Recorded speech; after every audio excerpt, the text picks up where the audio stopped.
Hudson did Yeah, the Hudson compilations as compilations. well. So you can get all the Adventure Island games on one Yeah, Game Boy all four. cartridge, which is way better deal than the fucking Famicom Minis. They charge you like $30 for an NES. game. I owned those Hudson compilations, and then like a year after the Game Boy Advance went away, I realized that I could sell them for like $100 each. So that's what I did. Yeah. The Famicom Mini, I mean, a lot of those games came out as NES classics here, but it is worth mentioning that the packaging of the Japanese Famicom Minis were so much hot better. that it's worth buying Extraordinary. like one. And actually, yeah, a lot of them. There were if you- some if- games that only came out in Japan. Yeah, and you're right. The packaging is so good, and they're really not that expensive anymore. Especially now that you can get a lot of those games on Virtual Console. The cost of those games has come down. You can go into eBay and get some of those Famicom mini games for like $20 to $30.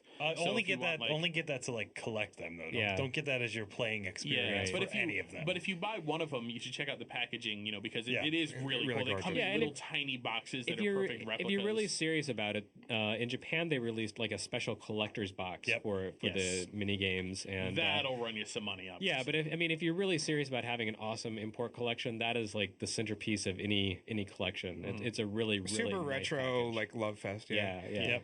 There's 3 of those boxes because there were 3 series of Famicom There were Mini. 3 sets of 10. One, weren't two. there? There was 2 cartridge ones and 1 disc system one. And the cartridge and the cool thing is that for all the disc system Famicom Minis, the cartridge is yellow because disc system discs were yellow. So it's just especially the kind of Japanese attention to detail that we never really get, especially from Nintendo in the West. And also Mother 3.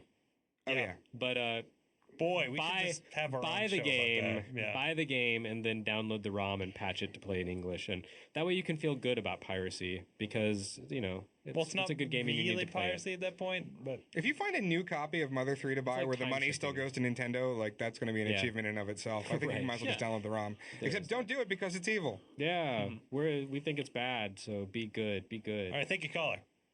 All right, thanks. Last night, I think it was last night. We didn't let that guy talk at all. He asked a question. He asked a question, Frank. That's true. We're out of time, but we want to take one more question. Okay, I just want to. Fran said he wished he could erase his memory and replay Mother 3 from the start again. Me too. I wish I could do that with That's a a bunch of games. recommendation. Wow. Chrono Trigger. Yeah. Greetings, welcome to Retronauts. You're our final caller this episode. You've won the prize. So what can we do for you? Wow, I was not expecting that at all. Well, there's no prize. Well, surprise! It's your lucky day. Wow. I don't get anything, not even a crappy old GBA game? You get to be on the show. Well, that's pretty great. So who is this? Oh, my name is Nate, and I'm from Rochester, New York. Hi, Nate. Hi, Nate. I think you've called before, haven't you? No, actually, I haven't. Oh, you haven't? It was some other guy from I New wish York. I had. It'd be great. Nate, have you been I to can talk about the Famicom disk system. Have you been to the Strong Museum of Play since you live by it? Yes. Okay. It's fantastic. Is it as good as it looks?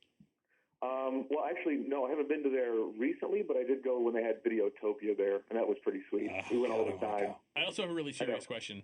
I get these chicken wings in Boston called Rochester wings, which are delicious and have this like mustardy sauce in them. Are those? Do they really have those like in Rochester, New York? Because that's what they say.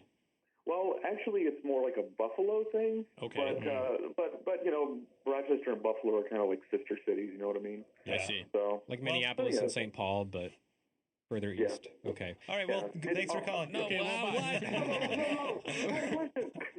What's your question? Let's do something GBA related, and then we'll hang up on you.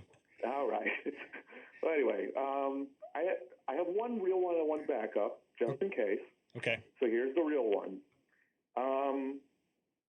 Now, when the GBA first came out, me and my friends were all excited, saying, "Oh my God, it's like a Super Nintendo in your hands." How accurate is that statement really?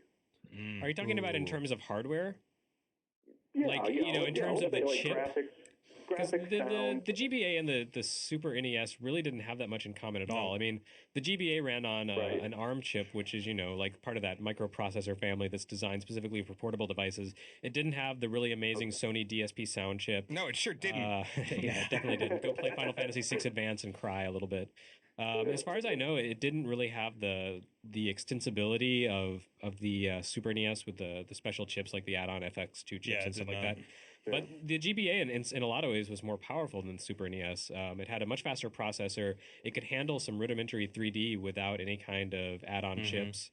It had fewer buttons, which was sucky. Yeah, that was a big mistake. Especially for ports and stuff, it was awkward. Yeah, that was awkward. You're absolutely right. I forgot that it only had 2 buttons. I believe it had better sprite handling capabilities. You would see stuff on the screen lots of stuff on the screen, and it wouldn't slow down like those first gen Super NES games would. But I think in the end, like a Gradius 3 sort of thing. Right. If I were to try to sell it to my friends, I'd be like, "Yeah, it's like a Super Nintendo in your hands," which it's a pretty. It kind of was. It's a good approximation. It's just you're asking about the technical level. So I want to ask it on the on the more sort of like I don't know, ineffable sort of level. Like, was aesthetically, but it did really. Do you feel like it's as good as the Super Nintendo? You guys around the table, and you actually Caller as well. Do you feel like it's as good as the Super Nintendo? Do I feel like what is as good? The hardware or the software? Yeah. The library, the you know what I mean. The sort of the overall. Yeah.